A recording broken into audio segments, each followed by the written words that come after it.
नमस्कार दोस्तों, जन मुद्दों की बात धर्मराज के साथ मेरे शो में आप सबका स्वागत है। मुझे लगता है मेरा वतन जेल है, जब वतन जेल है तब कहाँ जाऊँगा।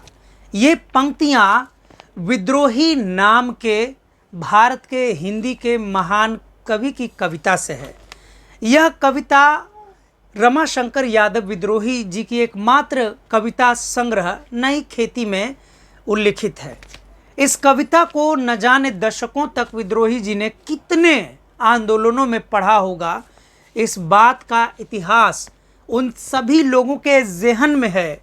जो लंबे समय तक जवाहरलाल नेहरू विश्वविद्यालय में हिस्सा रहते हुए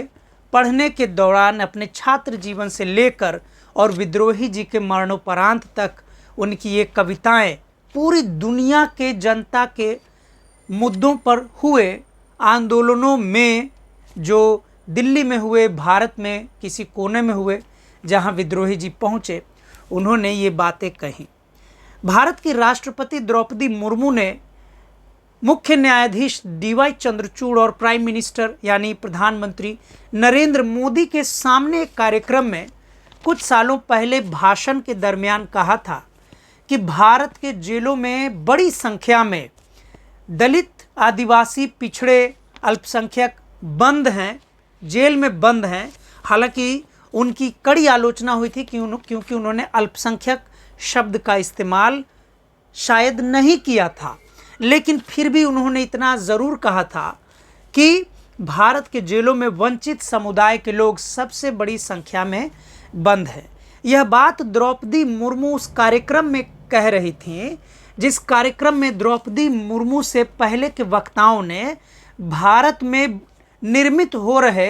जेलों को लेकर यानी जेल के निर्माण की गति को लेकर प्रशंसा लूटने का प्रयास किया था। तभी द्रौपदी मुर्मू ने जब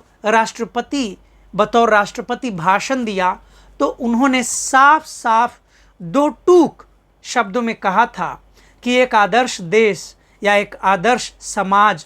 तभी हो सकता है जब उस समाज में जेलों की कोई ज़रूरत ही ना हो। जाहिर सी बात है कि जिस समाज में अगर जेल निर्माण की ज़रूरत पड़ रही है, यानी कि वह समाज चाहे कुछ भी है लेकिन आदर्शवादी तो बिल्कुल भी नहीं है। आप सोच रहे होंगे कि मैं ये सब बातें क्यों कर रहा हूँ। मैं ये सब बातें इसलिए कर रहा हूँ क्योंकि परसों यानी कल और परसों 2 दिनों से भारत के सबसे प्रतिष्ठित अखबारों के पहले पन्ने पर एक ऐसी खबर छपी है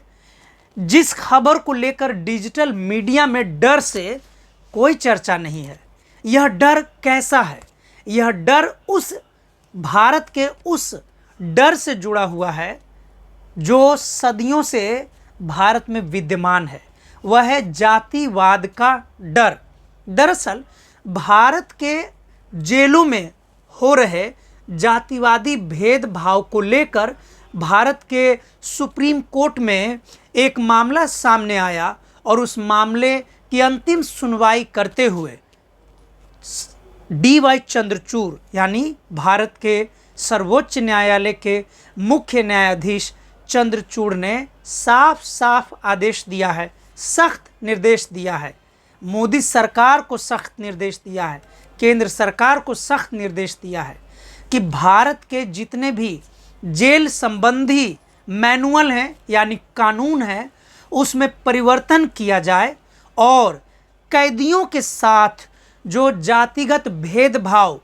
जेल में कानूनन हो रहा है यानी कि कानून की सम्मति से हो रहा है उसे तुरंत बदला जाना चाहिए। दरअसल पूरा मामला है क्या कि मुख्य न्यायाधीश चंद्रचूड़ की अध्यक्षता वाली सुप्रीम कोर्ट के एक बेंच ने राज्य और केंद्र शासित प्रदेशों के जेल मैनुअल में बदलाव करने को कहा है। सुप्रीम कोर्ट ने 3 महीने के भीतर केंद्र शासित प्रदेश और राज्यों के जेल मैनुअल में बदलाव करने को कहा है। यह बदलाव उस जाति को लेकर है जिस जातिवाद के कारण भारत पूरी दुनिया में आलोचना का पात्र बना हुआ है। जेल में सजा याफ्ता कैदी या जो अंडर ट्रायल्स हैं, यानी जिनका अभी ट्रायल्स हो रहा है और वे जेल में बंद हैं, उन कैदियों के विवरण रजिस्टर में उनकी जाति संबंधी सूचना भी दर्ज होने का अभी तक कानून बना हुआ था, यानी कास्ट कॉलम बना हुआ था। सुप्रीम कोर्ट के चीफ जस्टिस ने उसी कास्ट कॉलम को खत्म करने का, समाप्त करने का आदेश दिया है। सुप्रीम कोर्ट ने केंद्र को मॉडल प्रिजन मैनुअल 2016 और model prisons and correctional services act 2023 में 3 महीने के भीतर उसी जातिवादी कॉलम को हटाने का आदेश दिया है। जाति का विवरण या कास्ट कॉलम को कैदियों के रजिस्टर से खत्म करने को कहा है। प्रिजन मैनुअल में डिनोटिफाइड या घुमंतु आदिवासियों को जन्मजात अपराधी यानी बॉर्न क्रिमिनल्स समझे जाने को गैर संवैधानिक बताकर उसे खारिज करने को कहा है। सुप्रीम कोर्ट के अनुसार मजबूर वंचित जातियों से लैट्रिन साफ कराना, झाड़ू लगवाना इत्यादि गैर संवैधानिक, अनकॉन्स्टिट्यूशनल है और अपराध की श्रेणी में आता है। सुप्रीम कोर्ट ने यह भी कहा कि किसी व्यक्ति को नीची जाति समझने के कारण उसे सिर्फ इसलिए जेल के पैखाना को साफ करवाना या झाड़ू लगवाना अपराध है क्योंकि prohibition of employment as manual scavengers and their rehabilitation act 2013 के अनुसार भी इस कानून का उल्लंघन है, जिसमें कहा गया है कि रोजगार देने के नाम पर किसी व्यक्ति से जबरन जाति के आधार पर लैट्रिन साफ कराना यानी पैखाना साफ कराना, झाड़ू लगवाना अपराध है। इसलिए सुप्रीम कोर्ट ने केंद्र को कहा कि 3 महीने के भीतर इसे खत्म कर दिया जाना चाहिए और इस पर 3 महीने के बाद उम्मीद है कि सुप्रीम कोर्ट फिर से संज्ञान लेगी कि कहीं कंटेम्प्ट ऑफ कोर्ट का मामला तो नहीं है। इस जजमेंट से यह साफ साफ पता चलता है कि भारत की आज़ादी के करीब 75 सालों बाद भी एक जगह भारत के सामाजिक और राजनीतिक रूप से, भले ही राजनीतिक या परिवेश के दबाव के कारण जातिवाद खत्म करने की बात होती रही हो, लेकिन जेल मैनुअल में कास्ट कॉलम यानी जाति का विवरण था और इसी कारण जो डिनोटिफाइड ट्राइबल यानी जिन्हें अंग्रेज़ों के ज़माने में क्रिमिनल ट्राइब की सूची में रखा जाता था, उन्हीं समाज के लोगों से, उन्हीं समुदाय के लोगों से अभी भी जेल में यानी परसों के हिसाब तक जेल में भारत की आज़ादी के 75 साल बाद जोर ज़बरदस्ती से लैट्रिन साफ करवाया जा रहा था। ये बातें मैं नहीं कर रहा हूँ, ये बातें भारत के सभी अखबारों के पहले पन्ने के खबर के अनुसार है। क्योंकि अगर ऐसा नहीं है तो कास्ट कॉलम को खत्म करने के सख्त निर्देश चंद्रचूड़ ने क्यों दिया? आप सोच सकते हैं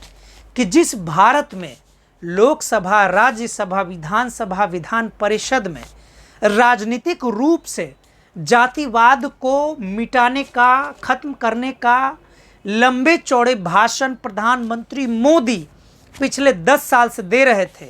और भाजपा से पहले की सरकार यानी कांग्रेस और कांग्रेस के साथ जितने भी गठबंधन पार्टियां थीं यानी कि सामाजिक न्याय की आवाज़ बुलंद करने वाली भी पार्टियां थीं, उन पार्टियों के संज्ञान में यह बात नहीं थी कि उनके ही शासन के अंतर्गत भारत के जेलों में तथाकथित नीची जाति के लोगों के साथ जातिवादी भेदभाव हो रहा था। यह कैसा भारत है जहां 75 साल की आज़ादी के बाद भी आज भी तथाकथित रूप से नीची जाति के लोग लैट्रिन साफ करने को मजबूर हैं और इस घिनौने कानून को कानूनी सहमति मिली हुई थी, जिस पर सुनवाई करते हुए 2024 में मुख्य न्यायाधीश ने यह सख्त निर्देश दिया है। हम सभी जानते हैं कि भारत एक ऐसा विचित्र देश है जिसमें जातिवाद नाम का एक बीमारी है और इस जातिवादी बीमारी में तथाकथित सवर्ण जो जातियां हैं, ब्राह्मणवादी जातियां हैं, वे तथाकथित नीची जातियों के लोगों को यानी दलित जाति से संबंधित लोगों को इसलिए मारते रहे हैं, उनकी महिलाओं पर बलात्कार करते रहे हैं, उनका नरसंहार करते रहे हैं, क्योंकि उन्हीं में से कोई व्यक्ति मूंछ रख लेता है, कोई घोड़ा पर चढ़ जाता है, कोई अपनी शादी में घोड़े पर बारात ले जाता है, कोई अपनी शादी को किसी तथाकथित रूप से दबंग सवर्ण जाति के घर के सामने से ले जाता है। ऐसे तमाम प्रकार के विचित्र खबरें आप अखबार में रोज़ाना देखते हैं, जिसके खिलाफ भारत में एक आंदोलन लंबे समय से चल रहा है। ब्राह्मणवाद और जातिवाद के खिलाफ भारत में लड़ाई कोई नई बात नहीं है। इतिहास के हवाले से भी यह बात कही जाती है कि जब छत्रपति शिवाजी महाराज भी जब महाराज बनने के लिए उनका राज्याभिषेक हो रहा था, तब वहाँ के पेशवाई ब्राह्मणों ने उनका हाथ से टीका यानी तिलक करने से मना कर दिया था। पूरे महाराष्ट्र में इस बात की चर्चा आए दिन होती है कि पेशवाई ब्राह्मणों ने अपने पैर के अंगूठे से शिवाजी महाराज को तिलक लगाया था। हालांकि इन बातों पर इतिहास में झगड़े बने हुए हैं, लेकिन जिस प्रकार से जाति को लेकर राजनीति में विवाद बना हुआ है, संघर्ष बना हुआ है, उसे साफ पता चलता है कि जहां भारत के मिथकों में भी जातिवाद और ब्राह्मणवाद के अंश मिलते हैं, उसकी झलक दिखती है। ऐसे में सुप्रीम कोर्ट के मुख्य न्यायाधीश DY चंद्रचूड़ का 2024 में सख्त निर्देश देना कि भारत के जेल मैनुअल से कास्ट कॉलम यानी जाति के विवरण को समाप्त कर देना चाहिए और इसे 3 महीने के भीतर करना होगा, इस बात की पुष्टि करता है कि ब्राह्मणवाद जातिवाद के खिलाफ लड़ने वाले लोगों पर भले ही नासमझ होने का आरोप लगता है, लेकिन चंद्रचूड़ की बेंच में यानी अध्यक्षता वाली बेंच में इस निर्णय के बाद से उस सारी कहानियों के ऊपर सत्य यानी कि सच होने का मुहर लग जाता है। बहरहाल जेल मैनुअल में कास्ट कॉलम हटने के बाद क्या जेल में बंद कैदियों के साथ जातिवादी भेदभाव नहीं होगा, इसकी क्या गारंटी है? क्योंकि जब भारत के समाज में जातिवाद है तो जहाँ जहाँ भारत के लोग हैं वहाँ वहाँ जातिवाद है। आपको यह जानकर आश्चर्य होगा कि इंग्लैंड में भी 2010 में इक्वालिटी एक्ट बनाना पड़ा और इस इक्वालिटी एक्ट में बस इतनी सी बात कही गई थी कि जो इंडिया या तमाम एशियन कंट्री से आए हुए लोग हैं जिनके साथ किसी भी प्रकार का रेस के अनुसार अगर कोई भेदभाव होता है वह नहीं होना चाहिए। उसमें जैसे ही भारत के दलित जातियों वंचित जातियों के भेदभाव का जिक्र आया तो लंदन में आपको जानकर आश्चर्य होगा कि वहाँ के ब्राह्मणवादियों ने भी लंदन में दलितों को अधिकार दिए जाने के खिलाफ बड़ा आंदोलन किया था। हालांकि लंदन की सरकार ने यानी कि लंदन के नागरिकों ने साफ साफ मना कर दिया, क्योंकि लंदन ने कहा कि उस देश में यूरोपीय समाज में जातिवाद के नाम पर किसी भी प्रकार के भेदभाव की कोई जगह नहीं है। तमाम मुद्दों को देखते हुए क्या हमें लगता है कि मुख्य न्यायाधीश चंद्रचूड़ के इस आदेश का पालन केंद्र सरकार करेगी। आगे क्या होगा वह समय के साथ पता चलेगा। अगर आपको मेरा चैनल दैनिक अंबेडकर अच्छा लगता है तो आप इसे सब्सक्राइब करें, लाइक करें, शेयर करें। हम फिर आपसे मिलेंगे किसी अगले मुद्दे पर। तब तक के लिए शुक्रिया, धन्यवाद।